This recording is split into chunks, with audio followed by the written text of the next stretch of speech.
We've been waiting for this for so long. Haven't we? From the minute it was announced that the all-popular Scream series would be returning with its 6th edition. Fans were on edge. The internet has been in a frenzy since it was announced that the Scream 6 trailer would release on the 15th of December. Now that the trailer is here, we can't wait to unpack what we've been able to look at. In this video, we'll go over the Scream 6 trailer reveal and fans' reactions. Plus, we'll discuss the biggest highlights of this much-anticipated reveal. Starting with the also-common aerial footage of New York City, which we must say was brilliantly executed. We get a look at what appears to be Halloween night as people roam around the streets dressed up in their favorite costumes.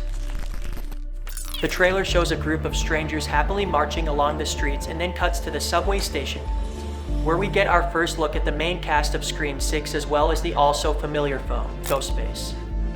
The next shot shows a train arriving at the station, then cuts into some people dressed up in werewolf costumes.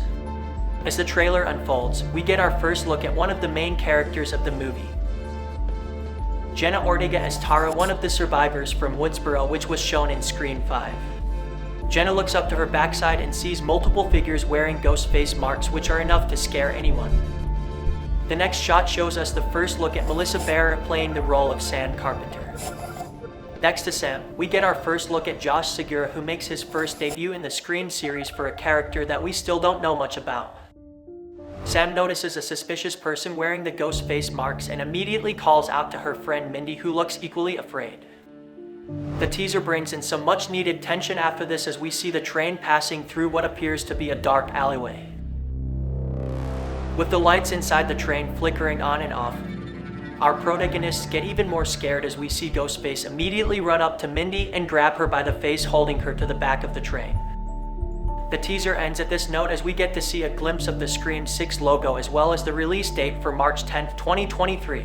We hope you enjoyed the teaser. Now it's time to break it down and highlight the most important parts ahead of the release. Number 1, a subtle change in the title. The Scream series has followed a common naming convention. In the past, we had Scream 1 and Scream 2, which ran up to Scream 4. However, in Scream 5, we got to see the producers taking a U-turn as they named the 5th part only Scream. Now, in the new sequel, we get to see the same old title except the M is covered with blood, which might a nod to all the blood and gore that we'll get to see.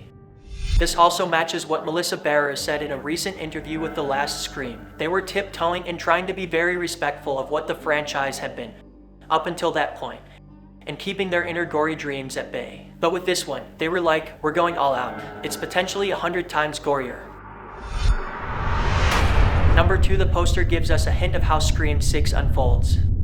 Taking another subtle change, the poster for Scream 6 shows Ghostface leaning in front of a window, inside a train. In the trailer itself, we also saw Ghostface terrorizing our protagonists inside the train. Is that a hint that the events of Scream 6 take place along the New York subway station? That might be true, but right now, the teaser only gives us so much. Let us know what you think about this in the comments below. Number 3, the theme is something very in line with horror franchises. The Scream series has evolved from being a simple horror flick taking place inside houses and closed corners. The latest edition seems to be moving in a different direction with the subway station and, most importantly, the Halloween theme itself. What we can understand from the trailer is that Ghostface's next attack comes during Halloween. How is this significant? Well, the stakes are higher than ever. In crowded metro stations, it's going to be even harder to evade Ghostface, and it's possible that the scale of this rampage far outweighs anything that we've seen before.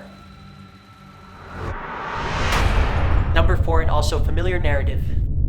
For longtime Scream lovers who are old enough to remember the franchise in its original version, they'll be sure to note some fairly obvious tropes. An attractive female lead, masked psycho killer, and seemingly endless bloody stabbings. Number 5, a change of scenery for Ghostface. While the original movie of the series defined it as a true pioneer of the slasher genre terrorizing a small town, Paramount Pictures is taking its masked psycho killer to the City of Dreams in the latest installment. The stakes are higher. The violence will be higher. The targets will be higher. And we can only hope the finished product will match our expectations of an action-packed thriller. Number 6, the biggest questions left unanswered. While the trailer did provide cues of the direction the film will take, it's interesting to note the many questions that pop up when you first watch it. We have our survivors from the previous series who still look to be suffering the PTSD from their last encounter, choosing a city like New York to provide them with a fresh start when they still have scars of the past left is an interesting choice, to say the least. We understand this, first, based on the fact that the main cast isn't wearing any costume, is simple. They aren't celebrating Halloween. Second, the Ghostface slasher is going to use the cover of a mega city like New York to play a devilish, and most likely gory game of cat and mouse to hunt down the remaining survivors in the big city. While these what-ifs will only be answered once we get bigger trailer reveals, the biggest question on everyone's mind is, will Scream 6 see the same breakout success that the previous film did, making over $140 million according to Box Office Mojo? Or will this installment fall victim to the sophomore syndrome? The second biggest question is, who's going to be the Ghostface killer? Amber and Richie were outed as the killers in the previous movie and then killed. On top of that, Gale refused to report on the killings. Hence, unless the other media outlets were able to factually report on Ghostface, the chance of it being a copycat killer is unlikely. Lastly, how will the location change to New York change the direction of the movie? The California suburbs have been the haunting ground of Ghostface and provided a closed and limited space. Crime, violence, and murder happen frequently in New York, so the scale of Ghostface's rampage in Scream 6 might be larger than ever. Luckily, we have a release date now, so we can only speculate on how things turn out. But what are your thoughts? Was the teaser underwhelming or did just increase the hype?